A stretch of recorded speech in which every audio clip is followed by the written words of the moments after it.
Hi, everyone. This is Rico Figliolini, host of Peachtree Corners Live, and today, Prime Lunchtime with City Manager Brian Johnson. Hey, Brian, how are you? Rico, good. How are you? Good, good. Appreciate you making time for me today. I know that you were at a very important meeting, so we'll get into that. I just want to say to everyone here that this is brought to you by Peachtree Corners Magazine, sponsor of this and our other podcasts. We're looking forward to working on our next issue that you'll be seeing.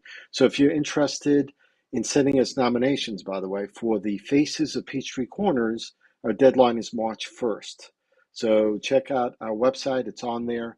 It'll tell you 12 and up and the type of nominee we're looking for, and we'll be sorting through that after March 1st. So feel free to find someone that's 12 years old and older that has an impact on our community in some way, whether they're a business owner here or live here and have a commitment maybe through their school, maybe their athleticism, maybe technology, nonprofit work. Let us know, and we'd love to share that in our next issue. So now that I've said that, let's get on with the show, if you will, because plenty to talk about. And the first thing probably would be where you came from. So um, tell us a bit about that, about a company that we all know is in Peachtree Corners, but we didn't know how big of a presence they really have based on what we're doing here. So talk about that a little bit. So just got back from, like you said, Rico, sometimes the surprising things that are happening right underneath your, you know, your daily activity, right Hmm. underneath your nose. I was just at a big unveiling event from who is currently, at least, our largest employer, and that's Siemens. Right. A lot of people, people do know that Siemens has had a presence here that predates even the city's, birth. Oh yeah, sure. They and I believe they've been had a large presence here. I think they said 2004. Yeah. But what we didn't Okay. know, so the event was for Siemens to unveil a new electric vehicle charging system that was created and developed here in Peachtree Corners. It's amazing. And a very interesting, I mean, in the scheme of electric vehicle chargers, it charges electric vehicles. I mean, there's no, but it is Well, it's made out unique. of, oh, go ahead. It's unique in some ways, if I understand It correctly, is, it and is. they've been putting it out or releasing it in some way. I think in Germany and Australia, if this is the same system that I'm thinking about. It is. There are some unique stuff. Some of the simple unique things are is all the material is um, uh, recycled material. Wow, So okay, there's a right. sustainability part, yeah, and then it Hmm. is it's an AC, not a DC charger. But Okay, of course, on the AC chargers, they're slower. That's generally what you have at home. hmm, Like almost like a trickle charger. It takes many hours to charge your right, vehicle all the way up. But so it's not a DC fast charger. But the reason it's a big deal is DC fast chargers are expensive and they take a lot of power. And this is an AC, but instead, most AC ones right now are about 7 kilowatt, and this is 14. So it right. doubles that. So it's going to decrease the full charging time using these type of chargers in half. Hmm. And it's got some other technology, and so you know, it's a pretty, it's again the next evolution. This electric vehicle revolution that we're in Hmm. is happening fast, and it's just interesting as we have had a front row seat on this stuff, both because of Curiosity Lab and because of the companies that are corporate tenants here, like Siemens. We got a chance to experience it, so we were invited to be part of this event. Mayor had some remarks. We were joined by one of our public service commissioners, a great friend of the city, Vice Chair Commissioner Tim Eccles, Hmm. and he was here. Our U.S. Representative Carolyn Bordeaux was Right, here, and then the CEO of Siemens North America and the head of all of Siemens Global Smart City and Global eMobility. And what we didn't realize, what the city didn't realize, and we knew Siemens was here. They have a large presence here. sure. It's ironic that the buildings, some of the buildings they moved out of, they just basically relocated a mile down the road about a year and a half ago. They Hmm. were on Triangle Parkway, and they left those buildings and they moved over to Parkway Lane, Okay. kind of Parkway Lane and Jaybird Alley Staying area in the back behind. city, right? Right. Staying in the city versus choosing moving out of the city. Great point. So they stayed here. They have just under 600 employees in the city. So currently they're the Hmm. largest employer. The irony I was going to say is the buildings they moved out of, Right. Intuitive bought, and Intuitive's moving either into some of them or they're demoing them, and that's the site that they'll build the new buildings on. But Right. anyway, two great corporate tenants of the city. But Siemens, what we didn't realize is, Siemens is, of course, their headquarters is in Berlin. They're a German company, Hmm. but their mobility, their headquarters for global mobility Right. is here in Peachtree Corners. Yeah. And the city didn't know about this really, No, I right? mean, so all of their research and development for mobility technology devices, anything that they're creating or wanting to create, is Hmm. all done here. And so, we both were kind of scratching our heads as we talked about what we're doing. And we're like, why are you not in Curiosity Lab? And they're kind of like, why are we not doing stuff in Curiosity Lab? And we're both looking at each other like, how is it that we were not, I mean, literally one end of Curiosity Lab is a quarter of a mile from their building. The main arches, if you just go right across the Right. street from where Marriott is, right onto Jaybird Alley, Hmm. you clear the Walgreens, and then the next right after that will go to That's Pond, right. Right. and then the very next right after that is the Parkway Lane, and that's Yep. their building. It's interesting how Curiosity Lab is out there and putting things out there, all the news about it and stuff. And yet, listen, I mean, some of these people may not live here. They may not be aware of what's going on in the city like that because they're doing their work, their corporate work. This COVID in the last 2 years also has probably changed a bit of that, and maybe people are coming back. Maybe it's hybrid. I mean, this whole idea we talked about before about how this whole area of Atlanta, northern arc of Atlanta, maybe Buckhead, maybe Alpharetta for sure, and Peachtree Corners over the last few years, getting into it. And like you were saying, pound for pound, we're probably, bigger per capita in technology than even Alpharetta is. This whole area, Silicon Orchard versus Silicon Valley. I mean, it's a great phrase that you guys talked about, and maybe now we can start seeing that being used, talking about the technology that's here and the companies that are here. Probably companies we still don't even know what they're doing inside, right? Because there's lots of companies here in Peachtree Corners that people don't even know about and what they do. So, I mean, just to find this out, another place, another company to be taking advantage of Curiosity Lab. It's phenomenal. And look, and just doing great things in their own right. Hmm. So what we're really liking to see here is, Curiosity Lab had some degree of a role in Intuitive choosing this location. Right. So then Intuitive's going to build this headquarters, and then Siemens is got all this mobility going on, all this Hmm. electric vehicle, and they're also the North American headquarters for their smart facility tech. So the things they make to go inside a building, sensors to control your air and heat, and lighting Wow. controls, all Okay. that kind of stuff is also done here.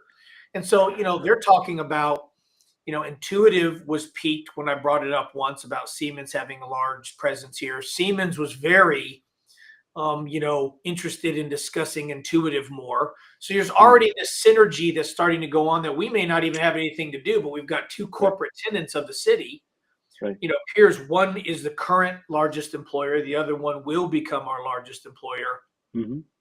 And they're talking about doing stuff together. And you start throwing in companies like T-Mobile, whose presence is growing at Curiosity Right. Lab. I mean, they're starting to get some energy and synergy amongst this stuff. And that's how Oh. areas get made. That's how Silicon Valley was created, is because of companies wanting to be close to each other, working together, and pretty soon this Mhm. ecosystem starts growing. It just grows upon each other, and Yeah. Well, maybe. it makes sense because they're researching. I mean, Silicon Valley grew out of, Microsoft and then Apple and all these companies going there and, sharing employees, sharing ideas, talking about the technology and stuff. I mean, it all makes sense. I mean, we have ASHRAE here, right? Which is they just built a net zero carbon facility. I think it was finally certified that that's what it is. So companies that are and associations and groups like that just going to drive some of this technology. There's more out there that we could talk about, I'm sure, of companies similar. Um, but this is just one step. I mean, I just saw that release come across Yahoo Wire today about Siemens and Excel unveiling that sustainable, cost-effective electric vehicle charging prototype that they're putting out in Germany and Australia and all these places. So, Developed here, created yes, here in Peachtree Corners. that's it. And, and I think when other companies talk about it, when financial institutions talk about it, when other firms that want to take advantage of the technology talk about it or partner with them, they're going to be saying based in Peachtree Corners. It's hopefully. I mean, I see more of that happening. Yes, some companies may say based in Atlanta because Atlanta everyone knows, but I think over time, like we discussed, Silicon Orchard is the name that we really should be in this area because of the amount of, I mean, Alpharetta has 700 companies. We have hundreds of companies as well that are high tech companies. Um, And Rico, just so you know, for those who may be viewing, don't know the Silicon Orchard thing. It was about a year ago. We were on an analyst call with a bunch of tech analysts that report on tech for Wall mhm, Street. And when we got done talking about Curiosity Lab, one of the analysts was like, this is the kind of stuff I hear when I'm talking to cities in Silicon Valley. He's like, but you're not. You're in Georgia, and Georgia's the peach state, and there's peach right, orchards. Maybe you guys should be Silicon Orchard. uh, And that started to grow legs. And so for those who haven't heard it, that's why, right, and it's more than just us. It would be. I mean, right, Silicon Orchard is not just one place. Research sure. Triangle, North Carolina is not just one, nor Hmm. with Silicon Orchard, but maybe there is something to the fact that we have a growing, you know, tech Yeah, industry in various areas like for fintech and sure. others that maybe it will stick. For sure. I think that you have finance companies, investors, other companies that they, it's interesting how marketing also wants to have like a name for a place. And so maybe this is a name that's going to stick. I mean, think about it. Hollywood had the monopoly on filmmaking for years, right? And then all of a sudden, yes, you would get film shot in New York and stuff, but things would be Hollywood, right? But then we had The Walking Dead. And then all of a sudden, because of George's incentive program, which hopefully will stay in place, brought Hollywood East to Georgia. I mean, the amount of movies and TV shows made in the metro Atlanta area and outside the rest of Georgia as well is unbelievable per capita. I mean, you got Disney Netflix just filmed in City Hall last week for an today. FBI show called Class of '09 that'll be out on Hulu late Wow. summer, fall. I mean, but they just filmed Okay. in City Hall. A lot of scenes in Ozark are filmed here. That's right. So you have Ozark filming in Technology Park area and around different areas like Jones Bridge Park and stuff. Yep. But Netflix, HBO. There's a whole Amazon. I mean, there are a whole bunch of companies, streaming companies, and production companies that film here for good reason. Yeah. Um, and no different with Orchard, that people will get to know that, and if they get to know that, then they're going to maybe want to relocate the same way Intuitive Robotics did. Yeah. Makes a lot of sense to me. Now, talk about intuitive robotics and, getting down into the city things. This is more, national, bigger picture, but we also have things that go on in the city that people need to know about. That are day to day, we talk about this before the show about things that affect people's lives and stuff in day to day activities. I mean, on our website, the biggest articles that get the most views are stuff like the roundabout near the Forum, that proposed roundabout there, the um, East Jonesbridge Trail, the sale of the Forum, which for those that don't know has been pushed back for about 2 weeks now. The purchase, nothing in particular, but just because they're working out financials and stuff. But so let's talk a little bit about intuitive robotics because there was some changes in zoning or special use that some people got incorrect because they are not a manufacturing company. So let's let's get that settled a little bit. So give us some detail on that. Well, like you said, Rico, I mean, some of this stuff, we talk in broad terms. We've been talking about, Intuitive's $600 million East Coast campus being built here, and that's all great. But Mm-hmm. when you build something, when something changes, the devil's is in the details. And there are a lot of details. And, in this case, Intuitive has about 40 acres that they currently own. There are a lot of buildings on these 40 acres. In fact, really, all of the 40 acres they purchased were individual parcels with existing buildings already. Right. So they assembled all these parcels, and they, are in they've created a master plan. And some of these buildings, so they're phasing it in. They work through. Mm-hmm. All right, we got to build this first, and then we'll move temporarily these employees over here, and then they're doing all this stuff. So there's all these pieces moving around, but unfortunately, these are pieces where each parcel has constraints to it because it's a redevelopment. And Right. why that's important is if somebody had bought 40 acres and they wanted to build a medical campus, there's a lot of flexibility that they would have if they had a blank slate. If it was Mm-hmm. an undeveloped 40 acres and they could just master plan the whole thing where all the buildings go, Right. they could do it in a way that was the least impactful to surrounding, so on and so forth. Well, in the current case with Intuitive, the assembly facility in which they are going to be assembling, not manufacturing, Right. but taking components that were manufactured at other places and putting them together and doing the quality control Mm-hmm. component to this stuff and get them certified, because the FDA has to certify these machines.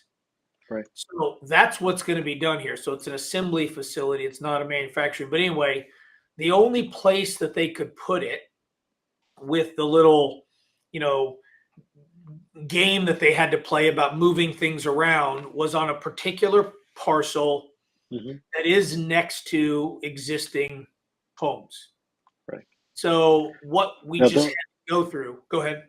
those conditions that were originally on that parcel goes back to the 1980s, if I remember correctly. That is correct. So in 1980, the essentially Peachtree Station started to get developed. And some of these homes along where Intuitive now owns were built. Then in Mm-hmm. 82, the parcels were rezoned, the parcels that Intuitive owns that are next to um, about 10 homes on the back of Peachtree Station. Mm-hmm. It was rezoned M1, light manufacturing, in 1982. But then in 1987, as part of the construction of one of the buildings on this M1 zone parcel, there Mm-hmm. were extra restrictions placed, extra conditions placed on some of these parcels. Well, one of them in particular is one that Intuitive owns, and it had two specific things that were conditions that Intuitive requested a change to from 1987 to now. One is it had, instead of the normal 50-foot buffer in between Mm-hmm. the residential and the M1, it had Mm-hmm. an additional really 40 feet, 30 feet of undisturbed buffer and 10 feet of a planted landscape strip. Right. So this 90 feet, one of the things Intuitive, when they position their building, needed is a variance from a section of their road encroaching into that 90-foot buffer. They needed about 20 feet. Well, they needed 14 feet into the 90-foot buffer, and they needed to be inside of that buffer for about 20 feet. So inside the buffer for 14 feet deep, 20 feet Right. long.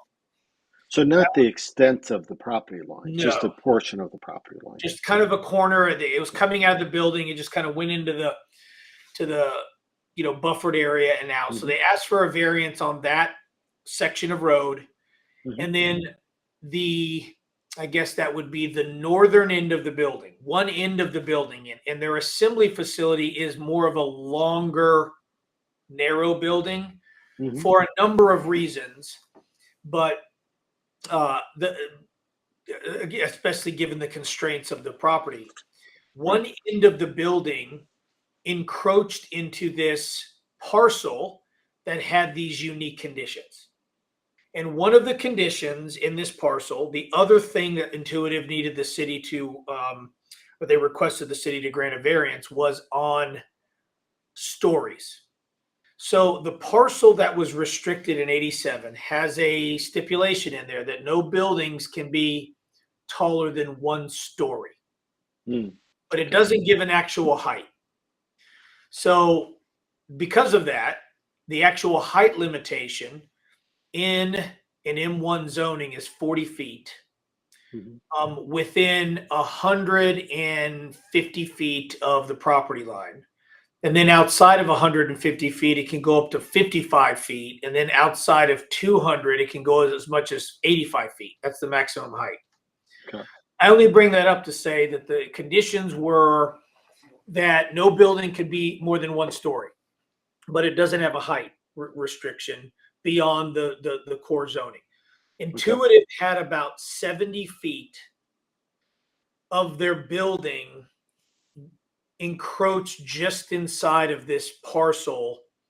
4% of their building was inside of this parcel that had a restriction against anything more than 1 story. And the assembly building is 3 stories. On the end farthest away from the homes, it's only 2 stories above grade on the side of the building closest to the homes, because the first floor is into the ground, because the way that the land is situated. You know how it goes as you dig into this. Yeah. So, but it was more than 1 story. So they asked for a variance. And over the course of really 2 very intense weeks actually a month, I'm sorry, not 2 weeks. Mm-hmm. The last 2 weeks were intense, but since the planning commission met last month until city council's vote, Intuitive had a lot of communication with the residents and made a number of improvements, enhancements, and changes to their application, such that the product that they ultimately went to the city removed the request for the road to be in the buffer. They redesigned the way that traffic would circulate, and they pulled the road. They were able to pull it out of the buffer. So now they were only coming to the city for one request, and that is to vary off of the stories and say, please remove the restriction against only 1 story, because 4% of our building in this parcel is 2 stories on their side. While they were talking to the residents, there were a number of concessions and improvements that Intuitive made to try to lessen the impact of what was considered by the adjacent property owners to be, at a minimum, an additional floor height impact on them. So what were some of those conditions? Yeah, so the conditions are Intuitive.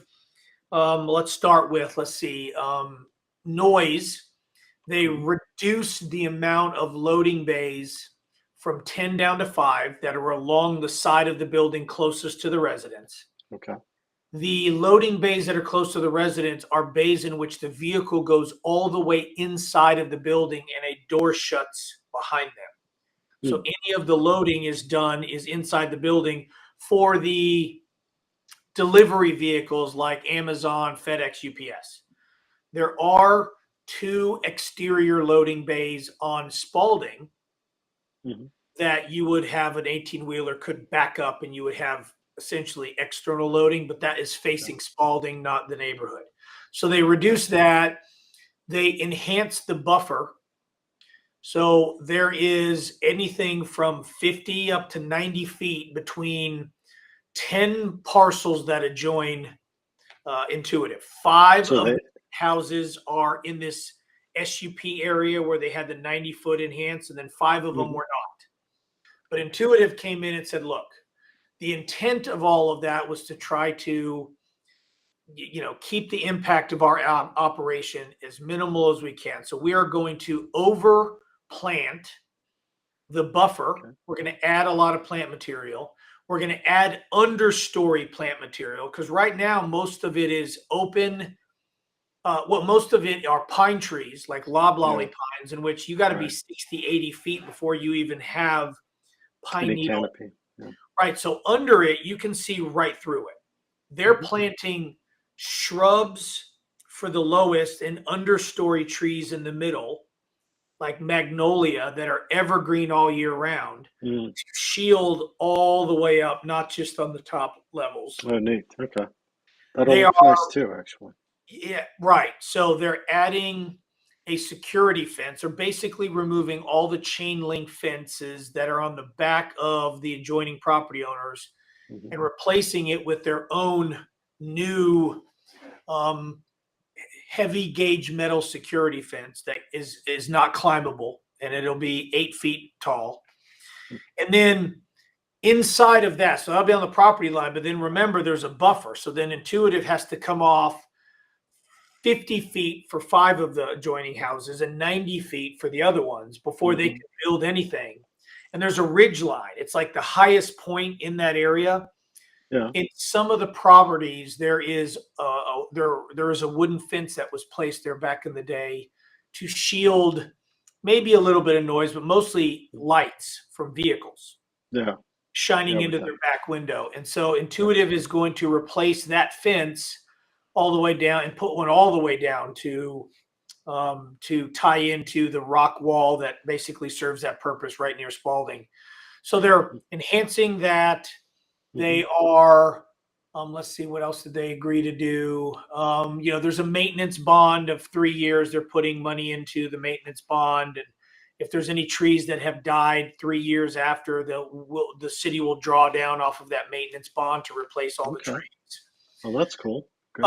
So those kind of things, but they did come back and say, we still need this building to encroach into the buffer and we don't want any height restrictions into the future because we don't know exactly what we'll do with the remainder of that parcel that has this Hmm. restriction of 1 story. So the request was to just remove reference to story because right now, Right. or before, it said building can't be One. more than 1 story, and instead replaced it with building can't be higher than 40 feet. So it didn't matter how many stories inside. And their contention was these people don't want height. Inside, does it really matter how many stories there are? It's more of, Hmm. limit the Hmm. height. And they did agree that they would not do anything above 40 feet Okay. in in inside of 350 feet of the property line. So they even agreed to, if they ever in the future, and they don't know what they'll do, their contention was we haven't master planned exactly what we want to do with that particular parcel. Okay. They even talked about maybe it's green space for their employees there. Maybe it is only still 1 story, but they were like, we don't want to be limited unnecessarily before we know all of that. So they're like, look, we're prepared to push all of our stuff as far away as we can to to enhance the buffer, things Hmm. that they didn't have to do. Those were not, requirements of theirs. Um, Right. But this is what companies come back and do, right? They they can, within the compromise of getting what they want, they've done certain things, and no company wants to come back multiple times. So I can appreciate how they want to take care of what they're taking care of now to give them that freedom later. Now, Rico, I will tell you, so that all is good, that Hmm. all well and good. A lot of thought went into this, a lot of back and forth, but unfortunately, when the sausage was getting made, there was a couple of things that happened. One is, Intuitive, when they were meeting with some of the residents, and some of these meetings happened without the city's involvement. They Hmm. had people that were speaking on behalf of the organization about things into the future that they either didn't have the rank to do or they weren't experts in this. And so Hmm. at one point, this parcel that we're talking about that has that had that 1-story restriction Right. actually has a building on it. If you remember, it's about 5 years ago, we put in a big company called CGS that had a big call center Yeah. in there. Hmm. Um, it's their building, and so Intuitive bought it, and they are temporarily using that facility to start assembling Da Vinci systems while Hmm. they build the permanent one. As soon as they build the permanent one, they're going to move everything out of the temporary one into the new one, and then they're going to demo Yeah. the current one. Right. Right. What they didn't know is what will you do after you demo it? And at some point, one of their one of their teams said, oh, if we build anything, it won't be more than 1 story, and like the current building. Hmm. Well, the residents, rightly so, heard that, and they're like, okay. So when Intuitive's official application for the city council meeting came in, Hmm. it had 40 feet. They asked for remove the height, or the number of stories, and just 40 feet.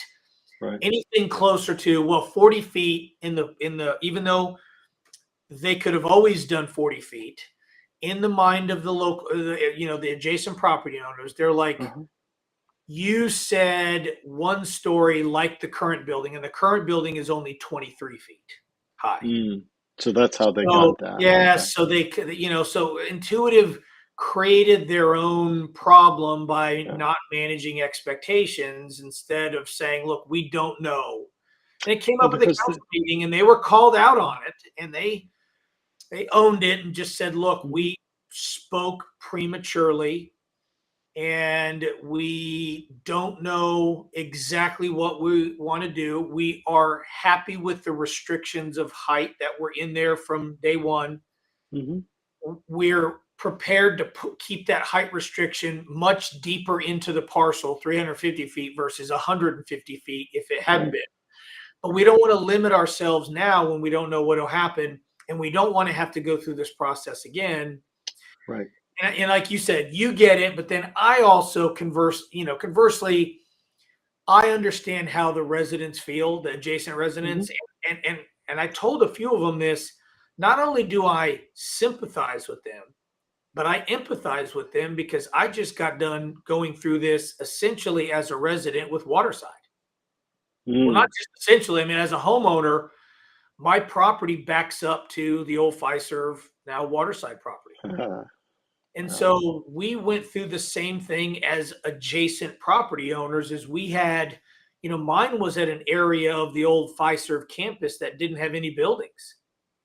I mean, it was Mm. a very remote area. I mean, it was like, they had walking trails back there. I mean, it didn't Mhm. have any building. And now they're wanting to build, you know, townhomes and stacked Yes. flats in an Yeah. area that had not been. And so I empathize with change. I mean, it's going to be a little bit different. There had been a 23, story, or excuse me, Yeah. 23-foot building there, Yeah. and it could be 40 feet Yeah. in the future as much as that. I get it. I Big out of it is an enhancement to that mm. buffer that they would have never had Mhm. Intuitive not felt like they needed to give something back in order to be able to say, hey, we did everything we could to impact you the Mhm. least. So I appreciate how they feel. Nobody likes change. I just went through Yeah. it 2 years ago. But, fast forward 2 years later, I have a better buffer. It's Hmm. it was planted with evergreens. It has very much enhanced the buffer sight lines of me having to Hmm. see in there. You can't as much. So, we both win essentially. It's interesting how things have changed since I moved here in '95. Um, we're not a seaside resort that wants to remain looking a certain way, or a historic downtown area that may want to remain small. I mean, Norcross, for example, tried to do that. And because of that, they had no activity. A lot of retail went out of business because there was no activity there.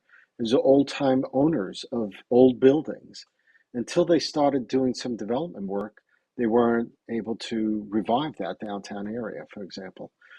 We're not saying that here, but and I empathize too. I understand, not wanting to have noise and stuff like that. I hear more sirens going on, but than I did, let's say, a decade ago. But that's part of life when things become a little bit more urbanized, as they will. But I'm glad that Intuitive is trying to be a good neighbor, right? And they're trying to do what they can. They have a city manager that can empathize with people that live in the area. You've gone through this, apparently. And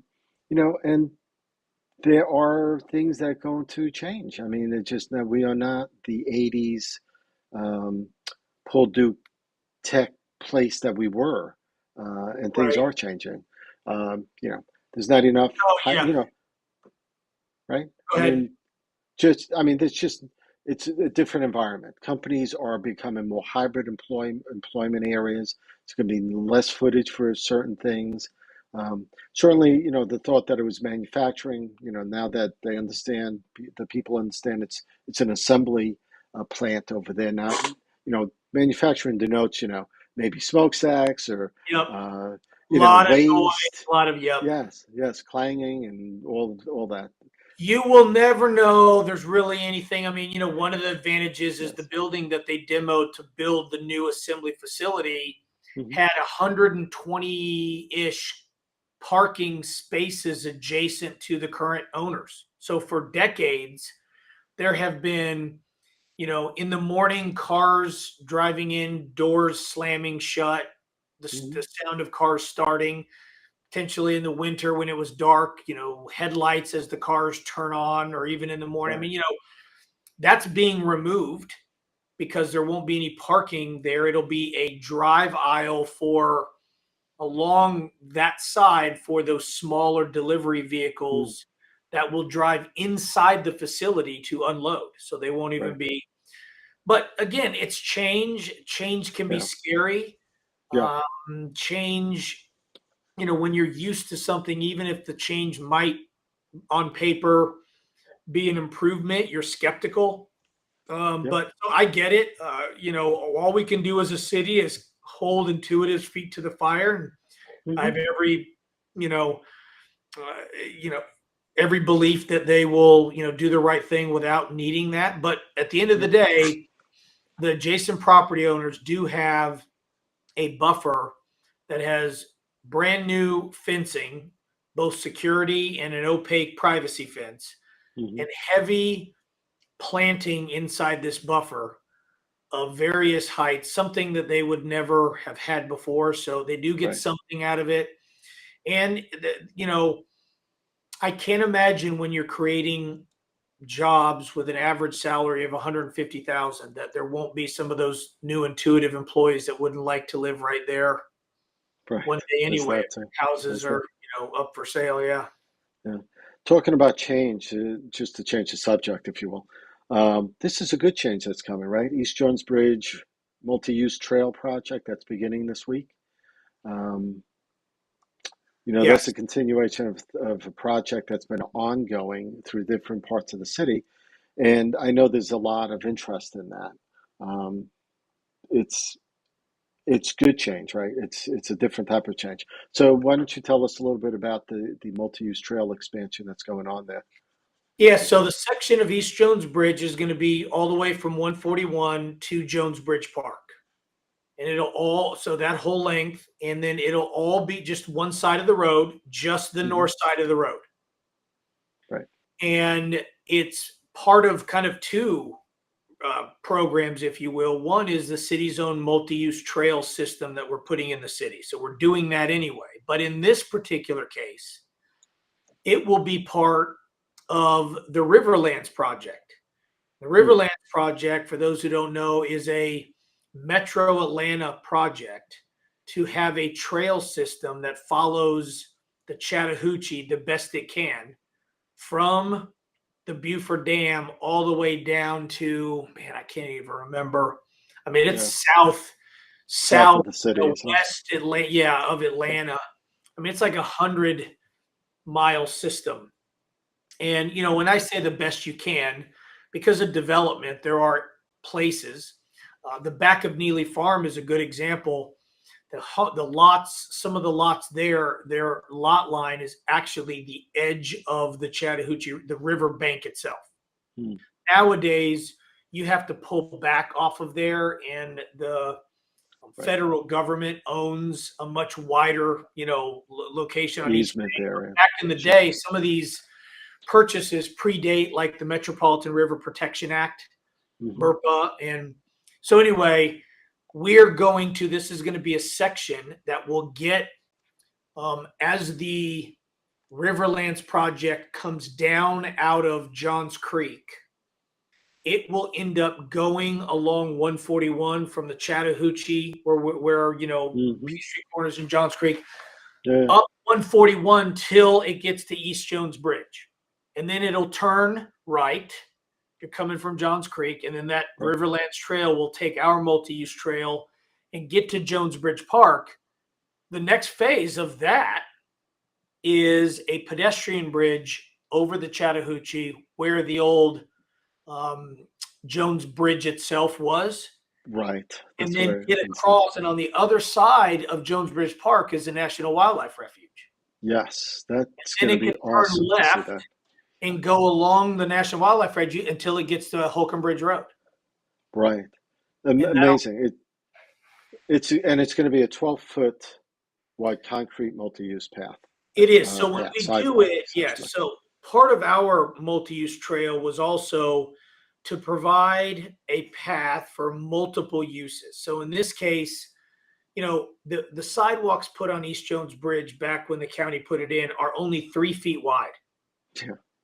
And so as a result, there's a lot of people who run in the road in the morning, or even, kids sometimes that are riding their bike to Simpson or Pinckneyville are interacting with people on a very narrow area for both of them to interact. And so we just said, you know what?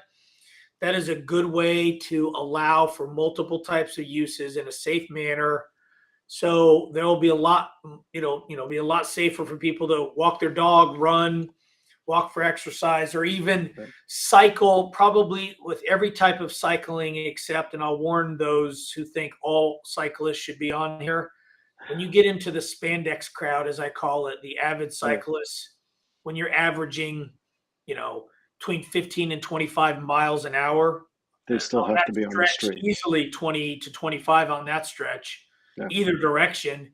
You can't be on a multi-use trail. You're going to have to be on the road. So that would be the only crowd that probably you'll still see out on the road. But everybody else, including kind of the more recreational cyclists or definitely kids cycling, they should be using this. Yeah, sure. 12 feet is, 12 feet's wide enough to be able to accommodate pedestrians as well as, like you said, the casual cyclist. Yeah. So because I'm sure people will ask, the pedestrian bridge going over the river, whose project, who's paying for it? I mean, what is the planned thing on there? Is this part city or is this something else? Well, I don't know. I can't answer that because we don't know. It is not a city project. That is going to take assistance all the way up to the federal government because you are now spanning a waters of the state, as it's called, a waterway. That's a big deal. You're going to have to put something in at least mid-span probably that would, impede water flow somewhere around the bank. That's got to be looked at. So you have environmental impacts and you got to deal with all of those groups. And it'll probably be a mix of funding.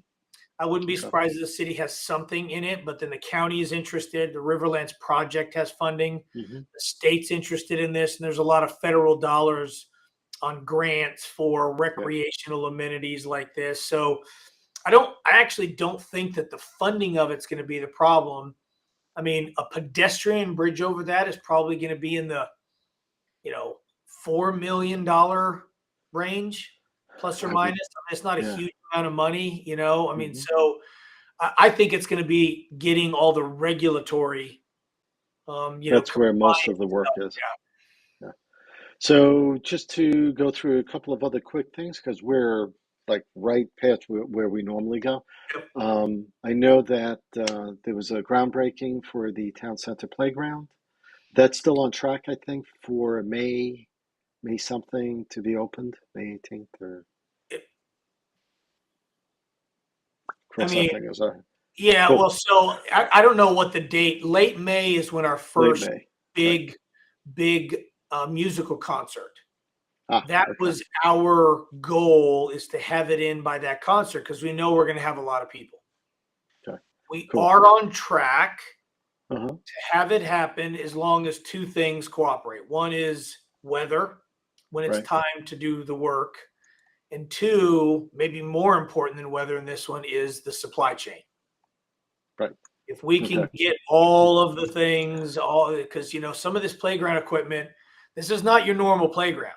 This is designed, fabricated, special playground stuff that you've never seen in Georgia, in the Yeah. Southeast. The only one we know of in the U.S. is in San Francisco, Cool. of the type that they're building. And so Okay. it's special. And so sometimes when you have specialty material, Hmm. and it's not made here, then you run into the supply chain.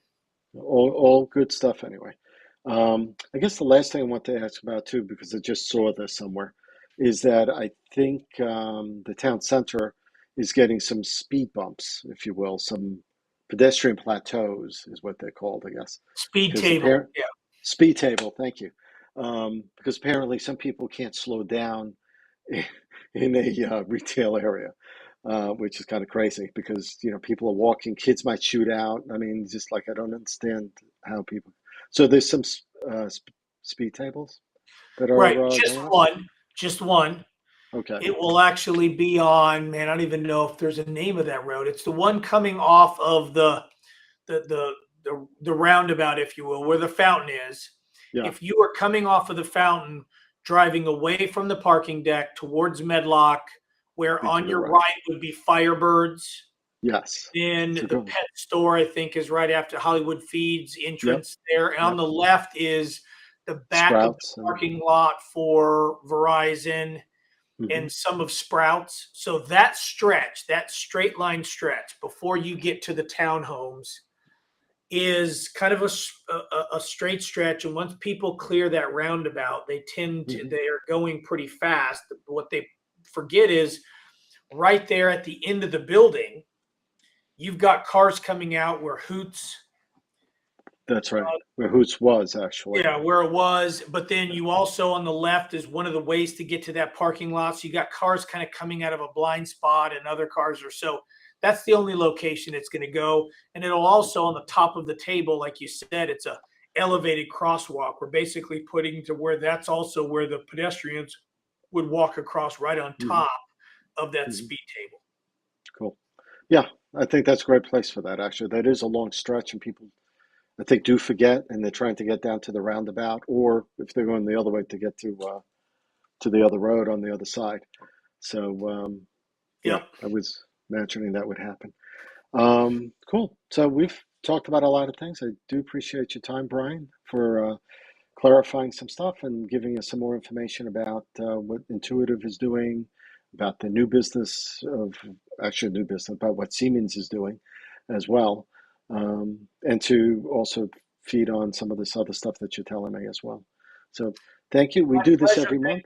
Yeah, thanks for the opportunity, Rico. Yeah, no, this is great.